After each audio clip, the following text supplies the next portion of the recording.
Telchines, the sorcerous sea demons of ancient Greek mythology. The origins of the Telchines.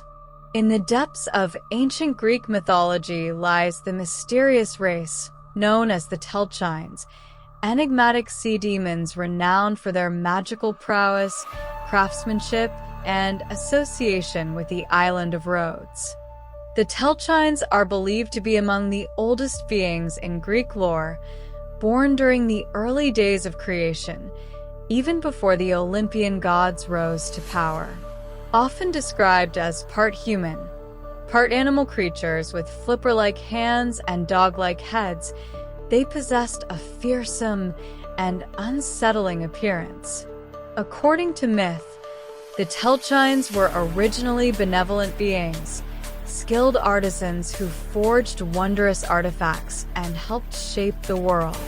Some traditions claim that they were children of Pontus, the primordial sea god, and Gaia, the earth goddess, thus making them creatures of both land and sea. They were credited with taming the sea, harnessing its powers, and bestowing wisdom and blessings upon the early gods. However, as time went on, the Telchines fell from grace, their reputation shifting from creators to destroyers, from guardians to dark sorcerers. The craftsmanship of the Telchines. One of the defining characteristics of the Telchines was their unmatched skill in metalwork and alchemy. They were said to be the first beings to forge iron, bronze, and other precious metals, and they crafted weapons, tools, and magical items for the gods themselves. Among their most famous creations were the sickle of Cronus, used to overthrow Uranus, and the trident of Poseidon, a weapon imbued with the power to control the seas. The Telchines were also renowned for their knowledge of potions, enchantments, and weather manipulation. It was said that they could summon storms, create poisonous mists, and brew potions capable of transforming or destroying life. Their mastery of such dark magic would ultimately lead to their downfall. The fall of the Telchines. As the myths evolved, the Telchines began to be viewed with suspicion and fear. Their once prized magical abilities were now seen as dangerous, corrupt, and unnatural.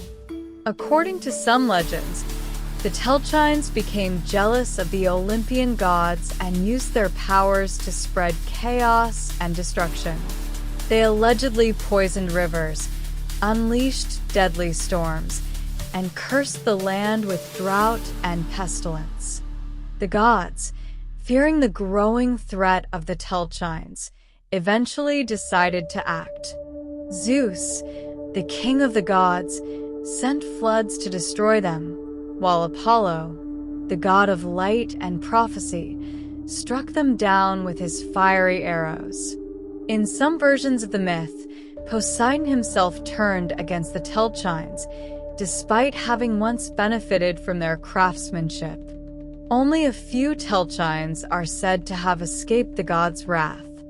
Some fled to the depths of the ocean, where they continued to practice their dark arts in secret, while others took refuge in distant lands.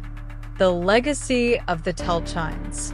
Despite their tragic fall, the Telchines left a lasting mark on Greek mythology.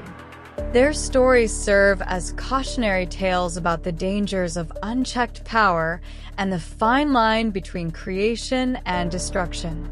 The Telchines were also seen as symbolic representations of the duality of nature, the sea that nurtures and the sea that destroys. Interestingly, the island of Rhodes, where the Telchines were said to have lived, retained its mythical connection to these ancient beings. Some myths claim that the island was named after Rhode, the daughter of Poseidon and a Telchine, while others suggest that the Telchines shaped the island itself. The Telchines were also linked to later figures in Greek mythology, such as the Carbants, mysterious dancers who worship the goddess Cybele, and the Dactyloi, another group of magical smiths associated with Mount Ida.